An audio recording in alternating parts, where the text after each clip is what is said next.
it does sound quite exhausting. I'm curious, do you have any other emotions that come up when you find people have been stealing your underwear or stalking you or anything like that, besides exasperation? No, at this point, I just feel tired because I don't want to presume that it's going to happen again. It feels vain to presume that every single person that I ever make friends with is just going to fall in love with me and turn into a menace.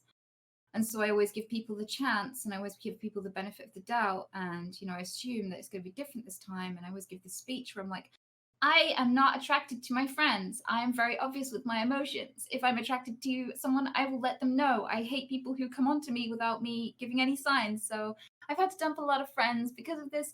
And, it's kind of like this big warning statement. It's kind of like a subtle, if you hit on me, I'm going to run away kind Hmm. of situation because I'm so used to it now and it doesn't work. Um, The statement doesn't work? no. Hmm. I mean, it's just like this background noise to all of the other trouble I have is that I'd like to have friendships that don't end in disaster. I mean, one of my friends assaulted me. There was a witness.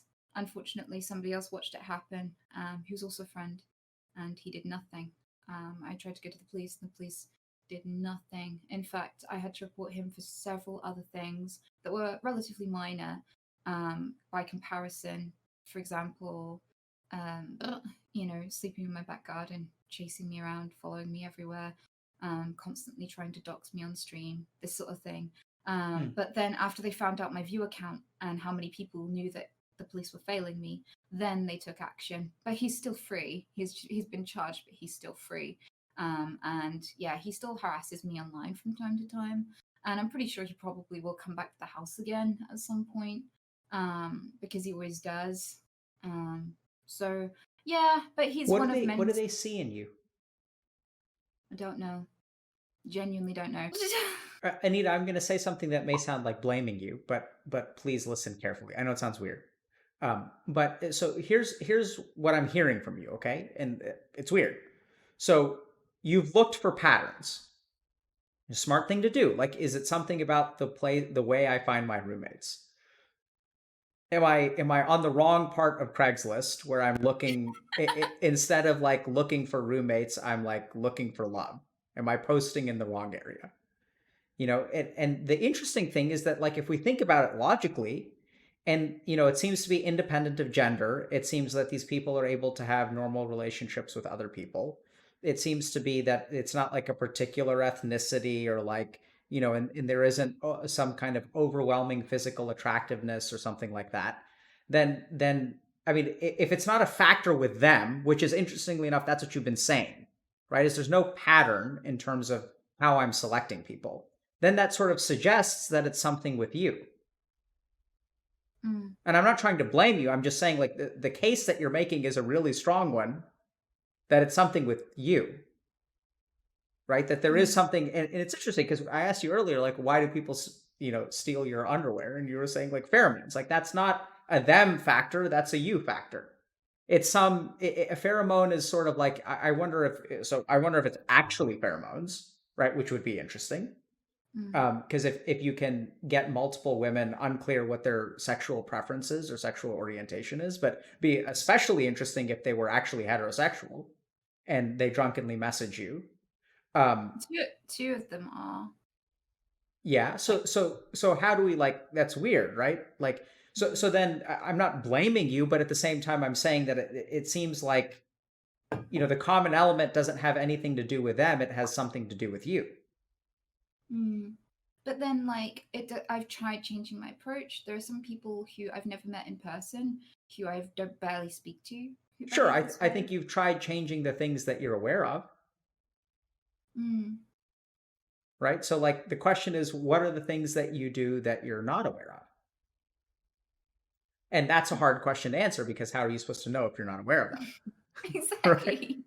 Yeah. I've I've asked friends about this, people who knew the people that did this to me, and they've said that sometimes I'm friends with very lonely people who can be very desperate, who don't often get as much approval and attention as I'm willing to give them, and that seems like intimacy to people who don't have that level of friendship normally. and that maybe they take it a lot more seriously than I do. But I set up my boundaries. I say this isn't romantic, and they still pursue it. But also, I can be very forgiving. So when someone crosses a boundary, I don't necessarily act like I'm outraged immediately when I should. Mm-hmm. And this means that whilst I'm processing whether or not I should be angry about it or act out and, kind of say, look, stay away or anything like that, Mm-hmm. they've kind of said, well, she didn't get upset. That's consent, sort of thing. And they keep pushing it and pushing it. And so I know that that's a problem, but I also know that a lot of the people that have done this to me have also been people with friends who are happy, who have emotional support, who have connections. And so sometimes it does feel like, I don't know, that would make sense if it was consistently the case. Sure. So I think that's another interesting example of like kind of like that stuckness, right? So you have reasons on the pro side, like, oh, that would explain everything, except dot dot dot. So there's a very kind of conflicting theme through a lot of what you say. And it's kind of like maybe it's this way, but except it's not. And the other thing I would say, just very simply, is that I don't know that friends can provide for you the same degree of support or examination that a licensed professional can, right? Because they're going to be friends and they're not trained to like see patterns. Because I am curious. So Anita, I'm going to ask you a question, and I understand that this question may come across as offensive. If it does come across as offensive, please let me know. Is there any part of you that's flattered by what they do? No, no, because I know that a lot of these guys are so lonely that if anybody else, was around that gave them the same level of attention, they'd probably do the same thing. Like I've learned that it's not, you don't have to be special for people to be attracted to you. That quite often guys will especially will just take what they can get, and that it's not, you don't have to be beautiful or smart or funny for guys to just be like, yeah, I'll sleep with you. You'll sleep with me, Mm-hmm. right? Please sleep with me, right? So no, it doesn't feel flattering. It feels like, ugh. It feels like I want to make friends with people. I want to have genuine connections that last, and there are all these lonely dicks just getting in the way and just like they're like Do this you blockade to do you genuine feel friendships. flattered by anything?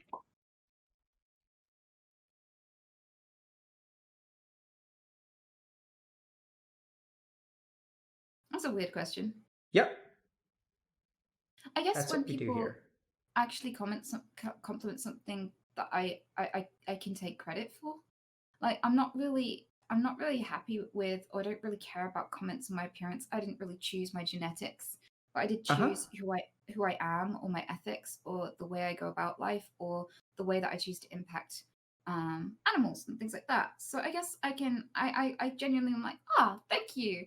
And I weirdly I trust compliments from women more these days, because I'm usually a little bit wary now after everything I've been through, that I don't know off the bat if a guy is hitting on me and just trying to butter me up initially, so I'm Mm-hmm. cautious. So usually when like a woman chooses to like compliment something I've chosen about myself, I'm like, wow, cool, thank you. But if a dude's like, I like your ass, I'm just like, oh. Yeah. So I'm really happy to hear that, Anita, because I was growing a little bit concerned that maybe you don't let other people appreciate you. Mm. I have a friend. He's awesome. He's never done anything bad.